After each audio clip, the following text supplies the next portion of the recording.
you want your business to hit the target in 2025, please check out hitthetargetbook.com. We've got my ebook, the audiobook, and a course that you can get for free. It will help you dial in the perfect customer and figure out how to build that list, reach, and build a brand that you can be proud of. Go to hitthetargetbook.com. What's up, beautiful people? Kirby Hasseman here. I want to talk to you about goals, doing goals better. As we are in the beginning of the year, this is a great time to look through your goals, start creating your life on purpose, creating it intentionally, and we're going to talk about ways to do that today, some food for thought, because in my opinion, there's not one way to set goals. So if you're enjoying these, please feel free to share this with someone you think needs to hear it, subscribe, and rate the podcast or the video wherever you are consuming it.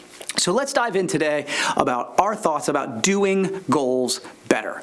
So the first thing I'd say is goals are deeply personal. One of the things that you will find is that studies will tell you that about 3% of our culture have goals and have them written down. And those same studies will tell you that you're about 80% more likely to achieve your goals if you do that. If you take the time, you write them down, you put them in a place where you can see them, you're like 80% more likely to achieve those things. So there's such a disconnect there, right? We all know we should be doing these things, but we're not doing it. And I really gave me some pause, and I wanted to think about, why is that the case? We know we should be doing it, we're not doing it. I think I really gave it some thought, and I think it's that we think we're doing it wrong. So I just want to let you know that goals are deeply personal. They're yours.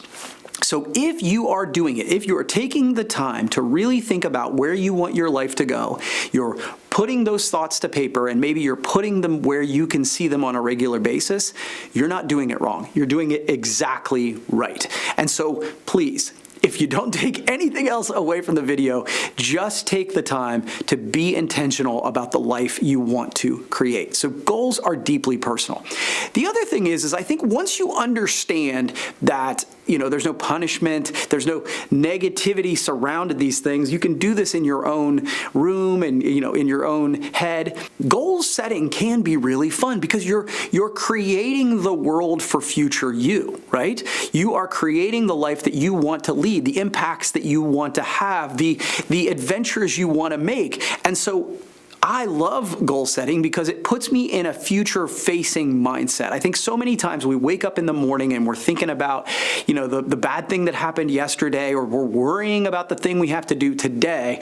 When I get into a goal-setting mindset, when I allow myself to dream just a bit, dream about the life that I want to create, it's really fun because I start to envision myself living that life. So I want you to have that. I want you to experience that opportunity to create the life that you want to do, or that you want to create. And it all starts here. It starts with creating the vision that you want to create. Then you have to take the action, right? But start by just creating the vision, thinking about what you want, writing it down, putting it where you want so that you can see on a regular basis. The next piece of advice I'd give you is just get all the ideas out. I think one of the places I see people get hung up is that they start thinking of the thing that they want to do, and immediately their how voice gets in the way. They're like, hey, I want to write a book. Well, how am I going to do that? I don't have time. I want to start a business. I want to run a marathon. I want to do those things, but we start immediately going to the how. And I think the sequence in which you do this actually matters.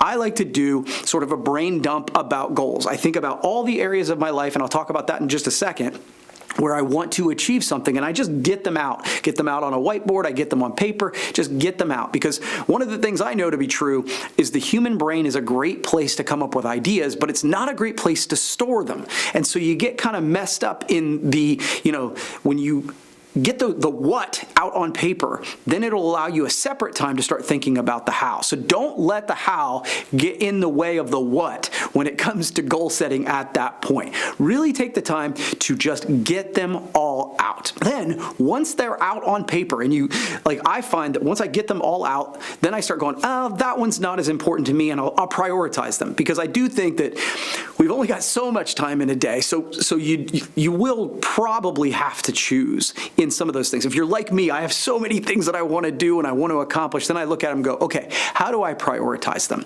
Which one is the most important to me? So you get it out. It's the what. Then maybe you choose the what. You choose which one you're most excited to chase in the next year or the next quarter. Then start thinking about how. So then you break it down by going, okay, what can I do each week to move me toward that goal? What can I do each day to move me toward my goal? And then you have both your lead measures and your lag measures, right? The lag measure is the goal. It's the, I want to run a marathon. I want to lose 20 pounds. I want to grow my sales. The lead measure is the thing that you can do each day that you have total control over that can push you toward it. But in the beginning, don't let that how get in the way of the what. Then once you have that, you have it prioritized, then reverse engineer the way that you can take action on a daily, weekly, monthly basis that can push you toward your goal. Now back to the idea that goals are deeply personal. So I think one of the reasons that I talk about that we think we're doing it wrong is there's all these rules around goal setting. So SMART goals are a big thing where they talk about it needing to be specific and measurable and attainable and realistic, I think, is one of them, and timely. And I think sometimes there's some really good pieces to that. If you want to say that let's just say you want to lose weight. If I say I want to lose weight, if you can add in, I want to lose 10 pounds by a specific date, it's more specific, it's more measurable, it's more actionable, or more timely. I agree. I think that when you are more specific, it allows you to reverse engineer, like I was talking about, how to get there. That being said, I don't think, this is just my opinion, but I don't think every goal needs to be that way. 4 years as my girls were growing up, my number one goal every quarter, every year was to be a better father and a better husband. Now, I don't know that that's a smart goal. I don't know that, it's a smart goal, but it's not a smart goal.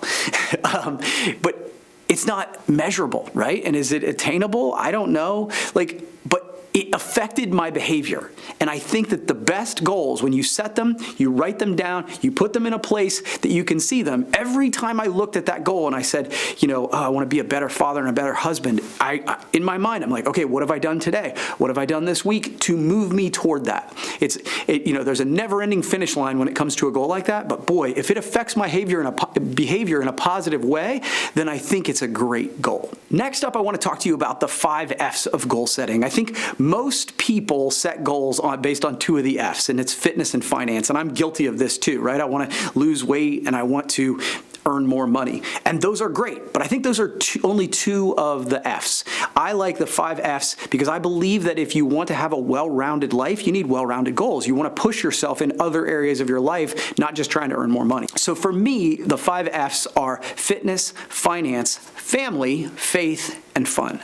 Those are the areas that I want to grow each quarter and each year. And what I try to do is at least pick one. Sometimes I'll pick more than one in each of those areas, but pick one goal at least in each of the 5 F's. Now, sometimes you can have something that overlaps. So if you have a family vacation and your family and fun can overlap, it's your choice. And again, it's your choice. It's deeply personal. But I like the idea of creating goals in different areas of my life that I want to excel in. And I think if nothing else, goal setting, as I said, is creating future you, right? It is creating a vision for your future. And I think for me, it's as an intellectual exercise, it forces me to think outside of the things that I would have already thought about. And that helps me create a year, a quarter, an adventure that I really love. So now that you understand the concept of the 5 F's of goal setting, I'm a big believer into breaking it into quarters, right? So there's a great book called The 12-Week Year, and essentially the concept is you're breaking it into quarters. You're saying instead of 12 months, you set goals based on 12 weeks, and it increases the urgency. For somebody like me who it's a struggle for me to stay focused on a task for an extended period of time, breaking it down into smaller chunks allows me to have more of a sense of urgency, and I can see the finish line in a better way. So the 12-week year, essentially it's like, hey, if I want to get into a certain shape or I want to do something in the gym or sales or whatever, if I blow off a week for a year, it's no big deal. But if I blow off a week in a 12-week year, that's a month worth of activity. So it creates a sense of urgency that pushes me in a way that helps me. So what I like to do is break those goals into quarters. So you sit down, you look at the 5 F's, you think about the things that you want to do over the course of the next year, and then go, okay, what could I do in the next quarter to move myself toward that? So again, it's an intellectual exercise, and you need to be introspective enough to understand your own psychology. If you're one of those people who can focus and stay focused on something in the long term, great. I still think reverse engineering it into actions that you can take on a daily basis will help you stay motivated and stay on track. But breaking it down into quarters for me is really helpful.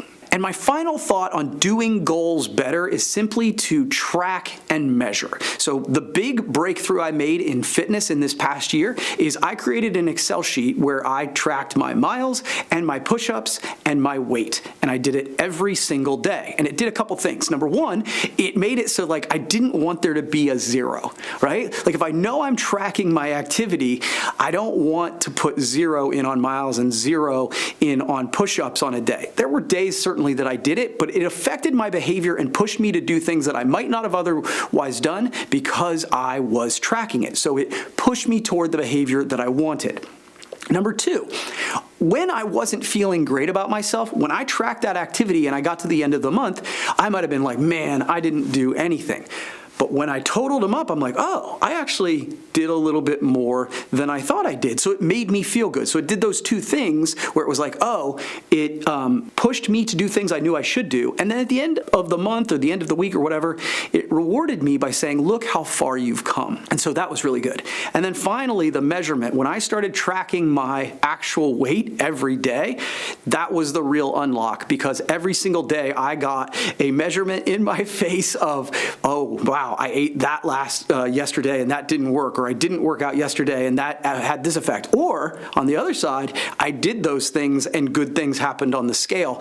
And the measurement was close to instantaneous, and that really pushed me toward the behavior I knew I wanted. So track and measure your activities. Once you've set that goal, reverse engineer it into the activities you need to do, then track and measure those activities, and you will be surprised at the progress you make. Hey, I hope this has provided you some value. Right now, I want you to take the time, hit pause, set those goals, think about what you want to do, go through your 5 F's. Think about what you want to create and reverse engineer it, and I hope this year is your best year yet. We'll see you next time.